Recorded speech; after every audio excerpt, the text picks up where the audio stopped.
So we are going to start building this complete custom app right from the scratch, which is going to be a project management app.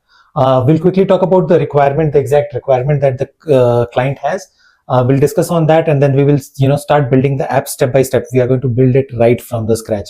And trust me, there is no better way to learn a complete concept than building it right from the scratch. So in the process of building this app, what we're going to do, we are going to understand all the different building blocks that are available in Salesforce, what all components do we deal with, etc. Right? So let's quickly get started. Let's quickly talk about what is this app about. So this is basically about a business which does technology consulting, which is into technology consulting, and it has got clients in a few countries, specific countries. They have client, they take client projects and align team of consultants to work on the projects. All right. So overall, the business is basically about doing technology consulting, technical consulting, and they do have projects, they have clients, they have consultants. Now, what do they expect from this app? They want this app, which can help them, maintain the following. They want to keep track of client details, of course, very important. They want to keep, track of projects, manage all their project details, the projects that they're working on, the ones which are ongoing versus the ones which are in the pipeline, and the ones which have already been completed, etc. Status of each project, etc. Yeah, key people managing the projects, key contacts from the client side, who are associated to the projects. Assignment of consultants to projects. So this is important. If they have a big team of consultants, they would definitely want to keep track of who's working on which project and when are they available. So availability of the people, etc. That's going to be important. The availability of consultants, etc. All right. So fairly simple requirement. I have kept it very, very simple at this stage. Of course, there will be more additions which I'm going to make to this particular app a little later, but for now our requirement is quite simple. There is this company, does technology consulting. They have got clients, they have got projects, they have got consultants. They want to keep track of everything in one place, and for that they need an app. And they have reached out to us. They want us to help them build this app, and we are going to build this app using Salesforce. Okay. So earlier we discussed about MVC framework, right? So we discussed about this concept of MVC. So whenever you have to build something right from the scratch, you start with the model layer first. Model is basically the data model part of it. So what do we do for any app that you have to build? If you have got a requirement, based on the requirement, you try to finalize the data model. And after that, it is about, building the data model first, and then, we build the user interfaces, and then we build the logic. So we usually go in this sequence. Okay. So we build the data model, and then we will talk about, how do we build the user interfaces, and then we will possibly talk about how do we build logics. Okay. So this should be the initial structure. Later on, when you do enhancements, of course, you can continue to do enhancements as and when they come. All right. Okay. So we are going to start with what? We are going to start with the data model first. So let's, based on this requirement that we have got, let's, plan for the data model a little.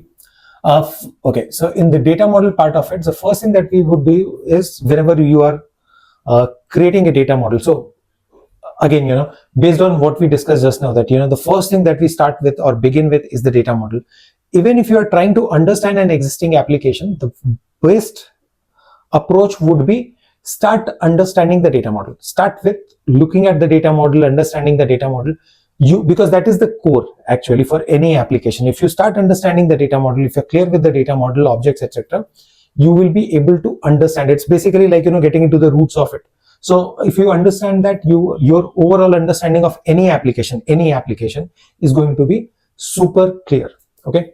Anyways, so we would start talking about the data model. So when we start building a data model, you should ideally go step by step. Okay, so step one, you should identify the entities or the objects, the tables that would be required. Okay, I would say, first of all, go with identifying the entities. Step two, you can basically identify the fields for each entity. So first of all, identify which all entities you would need. Then, go to identify which fields will be required under each entity or under each object. Third, you can, along with the field, you can also do a data type mapping for each field, which will be very useful. And Then you can think of all UI components, and then the next layer can be about your logics that need to be controlling logics that need to be present in your system. All right. So usually, when we get into discussion with a client, when we are building a new application, we start it with this approach. We try to identify which objects will be required. Then under each object, then it's basically going a little more detailed into each object and trying to understand what details would be required to be stored under each object, and then understand what sort of user interfaces would be required. Now, what data should come on the user interface versus what should not come on the user interface, etc.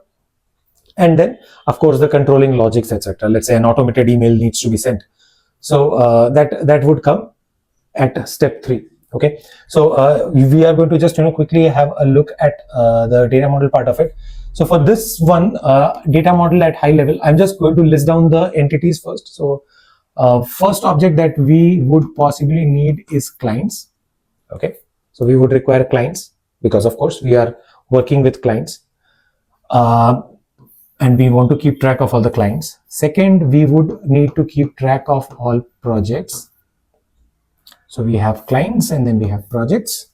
Okay. So there you will be an object or an entity where you will keep track of all the projects, and then you would go to that projects object and you will get to see which all projects are there and what is the status of each project. Third important thing is the consultants. Right? So you will definitely have a list of consultants, people who are working for your company, right? So you need an object to store all consultants and their details. So that would be the third object. In addition to these 3 objects, of course, these are definitely required. So I do have clients, I do have projects, I do have consultants. So definitely I need these 3 entities. In addition to these 3 entities, we also need to keep a track of which consultant is associated to which project. Okay. So now let's understand, how these are actually related to each other. So one client will have multiple projects. So there will be a one-to-many relationship between client and project, which is simple, straightforward. Now, one project will definitely involve multiple consultants. So that way you may feel that it is actually going to be a one-to-many from project to consultant. But there is another, perspective on this. The same consultant will also be involved in multiple projects from time to time, right? So for example, right now I'm working on one particular project, but once this project finishes, I will then be tagged to another project, right? So one consultant will also work on multiple projects, if not at the same time, but at different times, they will work on different projects, right? So we do have projects, consultants, and the situation is that one project will involve multiple consultants, and at the same time, one consultant will also work with multiple projects. So this kind of relationship, the relationship that we have for client and project, is called a one-to-many relationship. Okay. But the relationship that we have for project and consultant cannot be a one-to-many, because it's not like one project always associated to multiple consultant. It is the other way around also. One consultant associated to multiple projects. So now what we need, this kind of a relationship is usually called many-to-many. So there is a one-to-many relationship which we have seen, which is between our clients to projects, right? And then there is another type of relationship which is many to many. And now this we have between our projects and consultants, right? So here we have a many to many relationship. Now, in case of a many to many relationship, we need to create a junction object, a third object, which will hold the relationship, because we cannot identify which is a parent, which is a child, right? So this kind of a relationship requires a junction object. In this case, I'll create a junction object. I'll call it assignments. Okay. So under project, I will have assignments, and assignments will be then associated to the consultant. Okay. So if there are 5 roles in the project, for each role we'll create an assignment, and assignment will be associated to the consultant, right? So this assignment is basically the junction object. It is a common child of both the parent objects. Okay. So this is how it's going to be. So for now, I think this is going to be our high-level data model. As I said, we would begin with this. Of course, there will be more objects that we will require as in when we start adding more functionalities, features, when we go deeper into the requirements. For now, these 4 objects seem to be fine as the base data model for us to begin with this. All right. So we would require client, project, consultant, assignment, and we have also identified how they are related. So there is a one-to-many from client to project, and then there is a junction between project and consultant, which is assignment. So which eventually means there is a one-to-many from project to assignment, and then there is a one-to-many from consultant to assignment as well. All right. Okay. So that's the core structure of the data model, the objects, the entities that we have figured out. Now let's go to the next level of data model, which is understanding the fields. Okay, what all fields we would need under each object. Okay, so for this I have, just for quick reference, I have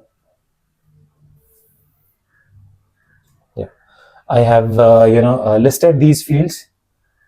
For client, we would have an ID, name, website, phone, fax, number of employees, street, city, state, country, zip code, number of projects, number of completed projects. All right. This second column is field types. I'm not talking about this right now. We'll talk about this in a while. But let's quickly, just look at the fields, and then data. Before we talk about the data type for each field, we'll quickly have a look at what data types are available in Salesforce. Okay. Then we will do this mapping. Okay. So for now, you can ignore the second column that is there. Just look at the first column. So yeah, pretty much, the name, website, phone, fax, address, etc. And how many projects we have got from them, and how many projects are completed from them. So yeah, okay. Under project, we would again have an ID. So generally in any database, whenever you are creating records, you always need an identifier. Okay, it's something which you would require, because you need identifier for the record. So what I have done, I have kept the ID field in all the objects, and that's something that you would also possibly do whenever you are building something. Okay. And good thing about Salesforce is Salesforce automatically, every time you are creating an object, Salesforce automatically creates an ID field, and we are going to use the same ID field for building our project or the app. Now, in project, we have ID, name, start date of the project, expected end date, actual end date, client. Yeah, so this client is basically going to be the relationship field which will connect to the client object. This is the lookup field, right? Status of the project, which will be a drop down. What is the cost? What is the description, number of assignments, and a checkbox which will basically say, if it's completed or not, that sort of thing. Okay, so projects, we are going to go with these fields. On the consultant object, again, we do have ID. We will have first name of the consultant, we'll have the last name of the consultant, email ID, employee ID, phone number, street, city, state, country, zip code. These are all address from street to this. This is all address, right? Same thing we had in client also. Yeah, from here till here. This is address, right? Okay. And skill.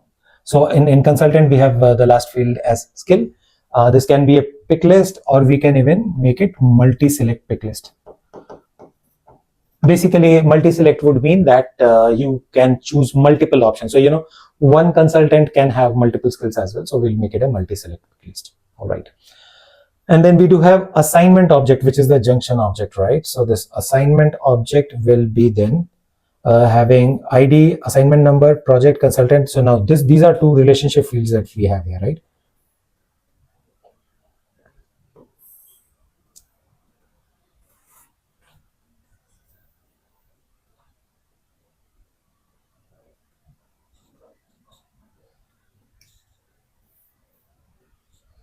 So if we see this,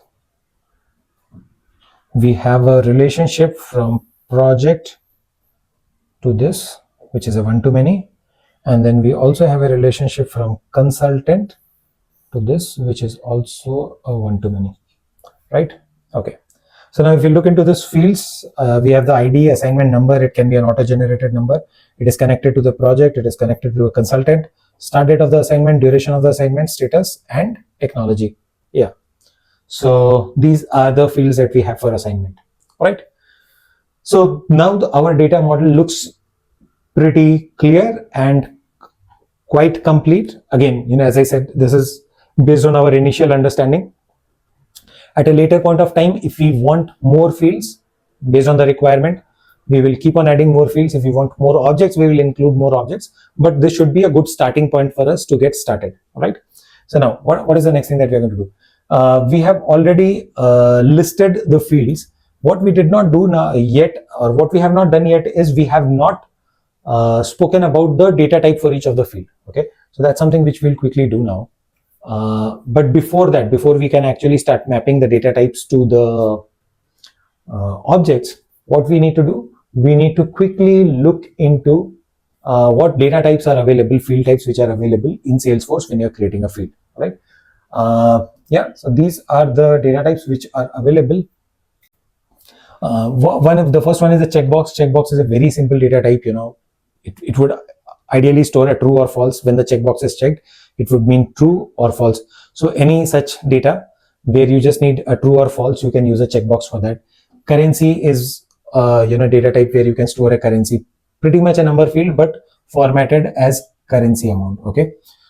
Then a date is self-explanatory. You will get a date picker kind of a thing.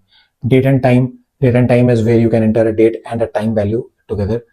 Then there is an email field which is available, which accepts only valid email formats, or you cannot just enter a simple text. The text has to be in email format, so that is the email field. And this email address or the email fields can be used for if you have any requirements or automations of sending out emails, etc. You can only use email fields, right? You cannot just use a text field. Even if you have stored an email ID in a text field, you will not be able to use that, right? So email field, that is the importance of email field. Geolocation, it will include the latitude and longitude components. So sometimes what this can help you calculate the difference between two places, etc. So that way geolocation is a useful field in case you really want to keep track of those things. Then there is this number field. Number field will just accept any number. There is a percent field. Percent field will basically format the number into percentage. The phone field, phone is it will accept phone number, and it will again format it as a phone number. It will format the entered phone number as as a formatted phone number, I would say. Pick list and multi-select pick list.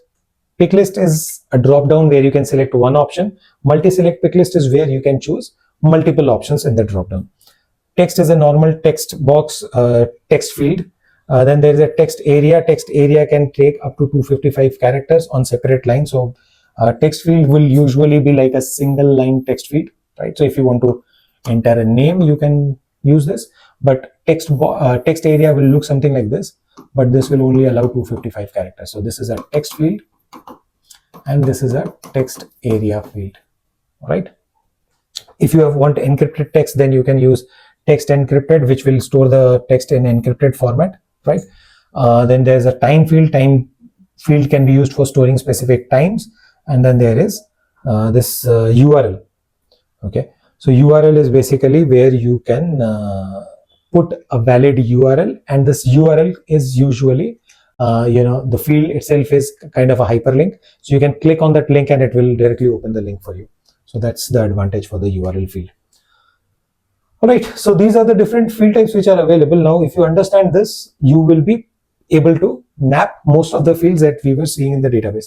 But before doing that, there are a few special field types also available in Salesforce in addition to these, which can be used okay, for your requirements, right? So the first one is auto number field. Now what is an auto number field? Auto number field is a field where you define the start number and you define a format, and Salesforce will automatically generate the numbers based on that. So for example, if project, I want the project numbers to be project 001, 002, 003, 004, 005, 006 in this way. So what I can do, I can use an auto number field. So every time I don't have to go back and see, how many records I've created, what was the last number, etc. Salesforce will automatically see the last project record, and automatically it will increase the number by 1. Okay. So that is an auto number field. So, for any such things like transactions, etc., where you want the value to increase by 1 for every record, then you can always use the auto number field. Very useful field. So all that you have to do is you just have to define the start number and the format. Like for example, in this particular case, our format is this, right? So out of this project, this is the format part of it, and this is the number part of it, right? So if you want to start from 1, you just say start from 1. So what will happen? This remains static and this keeps on increasing. This is the incremental part. So this remains static, this will become 002, this will become 003, this will become 004, that way. All right. So that is the thing. There is a way how do we define this. Once we are creating the field, we will see how to do that. Now the next thing that we are going to look into is a roll-up summary field. Now what is a roll-up summary field? Roll-up summary field is when you have a parent and a child. For example, if I have client and if I have project object, okay, and then there is a parent-child relationship between these two. Roll-up summary will let you roll up values from the child and store it in the parent. For example, number of projects. Okay, so if you're really trying to store the number of projects in the parent, which is the client, like for a client, if I have 5 projects, I want to roll it up. So we really don't need to do anything for that. All that we have to do, we just have to create a roll-up summary field. You will create a roll-up summary field on the parent, and this is capable. These roll-up summary fields are capable of getting the aggregate value from the child records. Okay, so I think in the data model there were a few such requirements. We will look into that one more time. So roll-up summary does that. And you can also put some filter criteria. So instead of just getting a count of projects, if you want to get count of closed projects, the completed projects, that can also be done. Okay, so you can put filter criteria. So you can do counts, you can do max min, you can do sum. So these are the aggregates that we can do. It allows us to do sum, minimum, maximum, and also the count as well.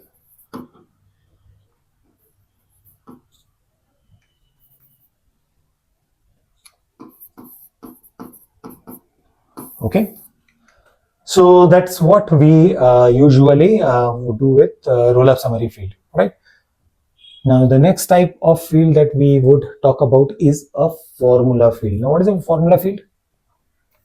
Formula field is where you want to calculate the value using some formula. All right, so let's say there's a start date and then there is an end date for the project. Okay, now you want to do a duration of the project, actual duration of the project, right? Now no one has got the time to basically go and do the calculation for each project and enter, right? Instead of that, what we can do, we can use a formula field. So duration can be a formula field, which will be like end minus start date, right? So it will automatically calculate the value based on this. You can basically go and put more logics to it if you just want the weekdays to be counted between the end date and the start dates, etc. Or if you want to multiply it by number of hours, if the duration is to be calculated in number of hours, you can basically do this and then multiply it by 8, let's say. That gives you the duration in hours. So that sort of thing can be done, right? A couple of examples that we have here is assignment cost is equal to duration in hours into cost per hour. Yeah, so if there is a cost for that assignment, if the per hour rate is there, and if there is a duration known, then overall assignment cost becomes per hour cost into the actual duration, right? Duration can also be calculated like this. If you want to calculate discount 10% of the amount, so you can write a formula for that instead of doing the calculations always. All right. Okay, so these are the special type of fields which can be used, and in addition to all these fields, of course, there are these relationship fields. Of course, there are the relationship fields, which I will be discussing a little later in details because that's a slightly bigger concept. So we will not get into the relationship fields for now. We'll quickly look into now our data model one more time, now that we have a proper understanding of most of the field types other than the relationship field. Relationship field, we understand it's basically the foreign key relationship that we create from the parent, from the child to the parent. We are not going to discuss that in detail because in Salesforce there are a few more concepts that you need to understand, but over, at a high level, I think we understand what a relationship field is, right? So let's now quickly look at what we got here. So ID is basically system generated. I'm going object by object one more time, so that while you are creating the fields, you can easily refer to the field and the field types. So for the client object, ID is system generated. As I told you, this we don't have to do anything. Salesforce automatically creates an ID field every time we are creating an object. Okay. So ID field will be system generated. Name will be text. Website will be a URL. Phone is phone. Fax is also a phone of field type. Number of employees will be number. Street is going to be a text. City will be a pick list. State is a pick list. Country is a pick list. So all these three will be pick list. Zip code can be a text field. The reason why I'm keeping zip code as a text and not a number, because there are few countries where the zip code is not completely a number and it includes some characters also. So for that, I am keeping zip code as text. Number of projects is a roll-up summary field. Yeah. So now this basically will roll it up. So this field will actually go check how many projects are there. And the next field is number of completed projects. This will also go and check in the projects how many projects are completed, how many projects are there which have already been completed. So for these two things, we will create roll-up summary fields. All right. On the project object, we have ID, which is system generated. That's fine. Name is a text field. Again, start date will of course be a date field. Expected end date will be date field. Actual end date will also be date field. Client will be a relationship field, which will basically connect this to this, right? It's a relationship field. Status is going to be a pick list, again, drop down option. Cost will be roll up summary. Okay, this cost will be rolled up from assignments. Okay, so it will be calculated, rolled up from the assignments, number of assignments. So if there is a project and if there are 10 assignments, there will be cost calculated for each assignment, and overall cost of execution of the project will be sum of all the assignments, the cost involved in each assignment. Okay. Now the next thing that we have is the description field, which is a text. We can keep it text, or we can also use a text area here. Number of assignments is again going to be a roll-up summary field. Simple, calculate how many or count how many assignments are there. Completed is going to be just a checkbox that we will create here. That's fine. Now let's start looking into the consultant object. On consultant object, ID is fine. First name will be text, last name will be text, email ID will be an email field. Employee ID can be an auto number, or you can make it a text also, or a number. Okay. Phone will be a phone field. Street will be text. City, state, and country are pick list, as we did for client also. Zip code is text for the same reason.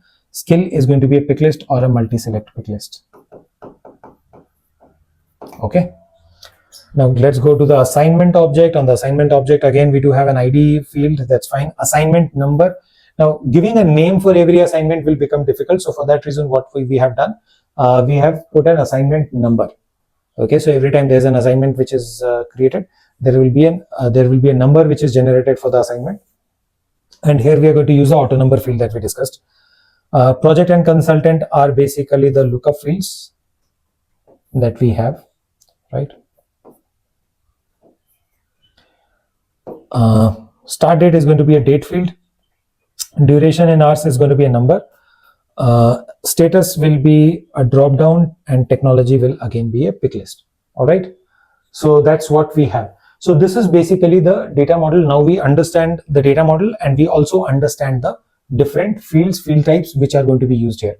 Now it should be super duper simple for you. So if I show you how to create an object and how to create field, you will be able to create this entire thing maybe in what? Say 45 minutes to 1 hour. Okay. Creating all these objects and fields will be, you can easily do it within an hour, right? Okay. So let's quickly go to the next thing. So then let's just understand the steps. What are we going to do next? So as our next steps, first of all, we are going to create these objects as per the data model. So we have identified how many 4 objects. Then we'll create the fields for all these 4 objects. For all 4 objects, we'll create the fields. Okay. Then we will need to create, so with these 2 steps, the first 2 steps, your data model part will be done. Your model part will be kind of done, right? This is the UI part of it. The next 3 steps are UI, tabs, app, pages for this. This is the user interface part. Okay. So here we have to create tab for each object. So we will basically end up creating 4 tabs. We need one app, one single app, which would include all tabs that we are creating, right? And then we need pages for each object. Pages like, when we go to when we click on the tab, it should open up the list of records. When I click on one record, it should open up the details of the record. When I want to create a new page, it should basically give me the page. The good part is, this is something which Salesforce will automatically do. Okay, the moment you create an object, Salesforce automatically creates the pages for each of these objects. So this pages for each object is something which will be available to you automatically. So you really don't have to go and create anything there, right? So we have to initially work on the first 4 steps. Step number 1, create the object. Step number 2, create the fields. Object and fields will create together. Step number 3, we will need to have 4 tabs for all the 4 objects. And step number 4, will create one app, include all the tabs there, and that should basically give you the app that you want, right? Okay, so now let's quickly go back to Salesforce.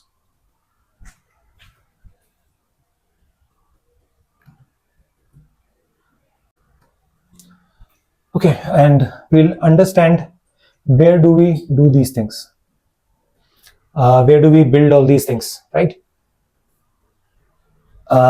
Yeah, so right now, if you look at this, currently we are on the sales app, right? And if you click on the 9 dots here in the left side, this is called the app launcher. Yeah, so you would be able to see a lot of apps here, right? You have the service app, marketing app, community, content. So this is the app launcher, and apps are there, right? So once we have created our app, once we have created everything, once we have created our app, we'll be able to find our app also here. Okay, so but we are going to start with the first step first. We have to create the objects. So all that we need to go do is, we just need to go to the setup. That will take you to object manager. Yeah, just open the setup, the first option in the setup. Then we go to the object manager. Under object manager, we will get to see a complete list of all the objects which are there. Now for our requirement, the 4 objects that we have identified, we can also use some of the standard objects which are available in Salesforce, but just to make things easy, I am going to use all custom objects, because a lot of you may not be aware of all the standard objects right now. So I'm just gonna make use of custom objects for this. All right, so creating a custom object is pretty simple. Towards the top right, you will see create custom object. So just go and click on create, and then click on custom object. It will show you the option new custom object. Now you just have to enter a label and a name for your custom object, and then you should be able to create the custom objects. Okay, so first object that we have to create is the first object that we are going to create is basically the client object, right? So I would say client, plural label can be clients. Okay, and then you can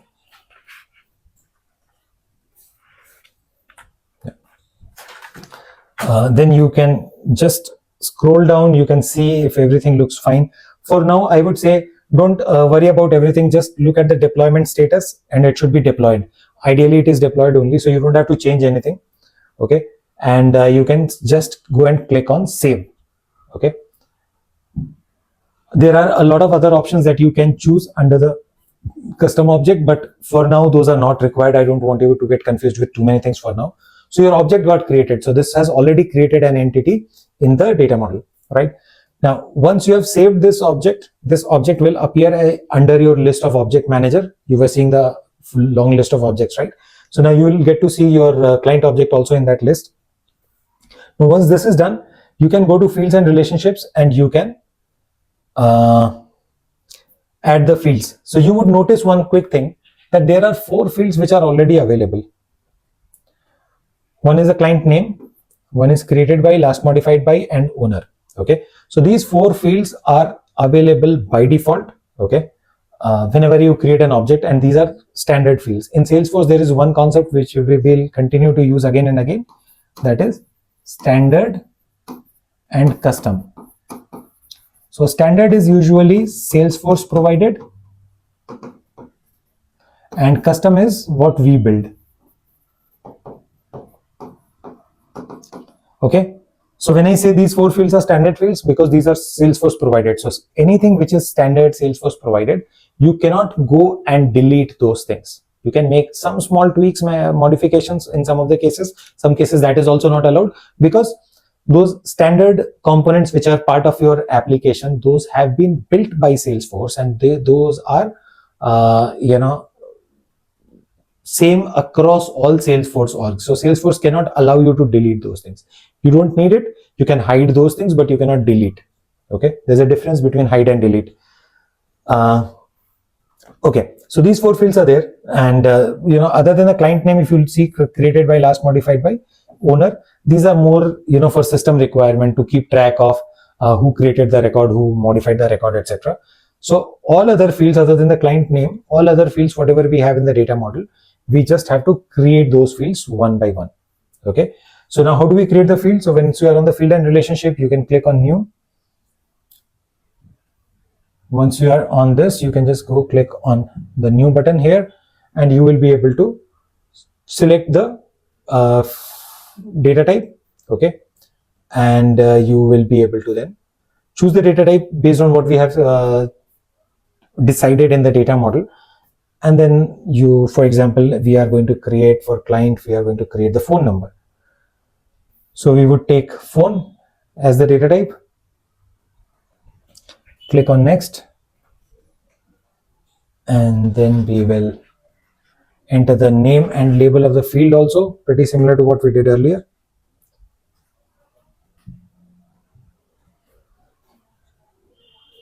So we'll call it phone. Then there's this description, everything.